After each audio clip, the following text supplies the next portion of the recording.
Anda masih menyaksikan live event Kaisar Naruhito resmi menjadi Kaisar Jepang saat ini, dan kami masih berada di depan Imperial Palace, di mana kalau kita lihat ini di sini tadi sudah ada arak-arakan dari Istana Akasaka menuju ke Imperial Palace di sini.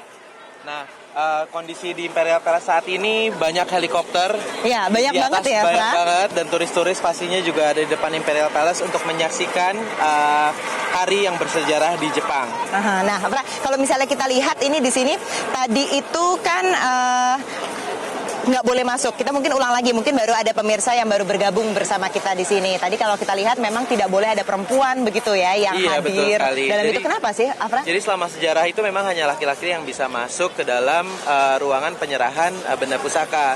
Tapi case seperti ini karena ada kabinet Perdana Menteri Abe yang wanita dan akhirnya diizinkan. Jadi memang Jepang itu lumayan konservatif, tapi mereka juga mencoba memperbarui hukum-hukum mereka gitu. Dan memang kalau dari keluarga Kaisar Emeritus Akihito sendiri itu banyak mendobrak tradisi. Banyak mendobrak.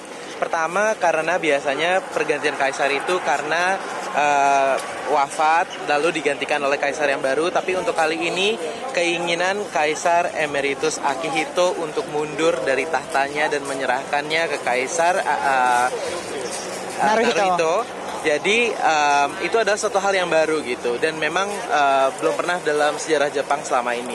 Dan nanti juga kita akan lihat di belakang kita akan masuk arak-arakan ini dari keluarga Kaisar.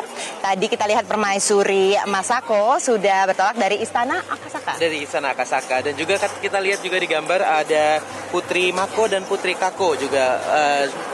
Putri Mako dan Putri Kako itu adalah anak-anak dari Putra Mahkota Akishino. Putra Mahkota Akishino. Dan yang ternyata kalau di Jepang sendiri, Putra Mahkota Akishino itu dikenal dengan sebutan Akishinomiya. Akishinomiya. Iya. Ya.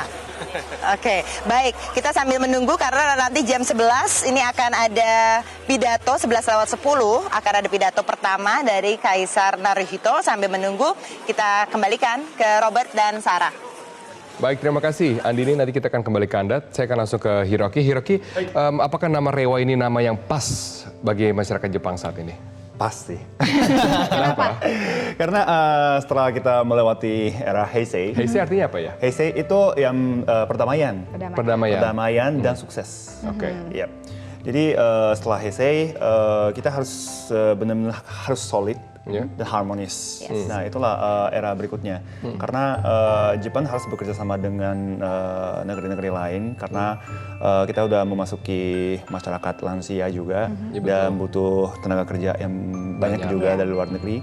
Jadi di dalam negeri tentu saja butuh harmonis dan antara luar negeri itu juga tetap kita butuh sekali harmonis untuk Jepang hidup di dunia ini. Tapi peran apa yang kemudian Hiroki sebagai warga Jepang ingin negara Jepang mainkan di dunia saat ini?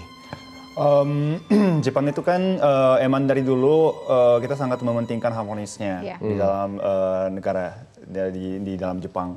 Jadi mungkin peran kita di dunia itu adalah kita tetap mempromosikan daya tarik kita yang harmonis dan disiplin ke dunia supaya dunia ini bisa menyatu. Itulah peran penting dari Jepang menurut saya. Untuk kedepannya. Dan satu-satunya negara yang kita dijatuhkan atomic bomb juga. Jadi kita harus melawan untuk senjata di seluruh dunia. Peperangan. Dan juga perang. Betul. Nah, untuk kedepannya, coba saya mau tanya juga ke Your Excellency, for the future, Emperor Naruhito as the next emperor of Japan. He is also one of the emperors that has received an abroad education for his higher studies. What do you think his key role in the future as an emperor, from your point of view?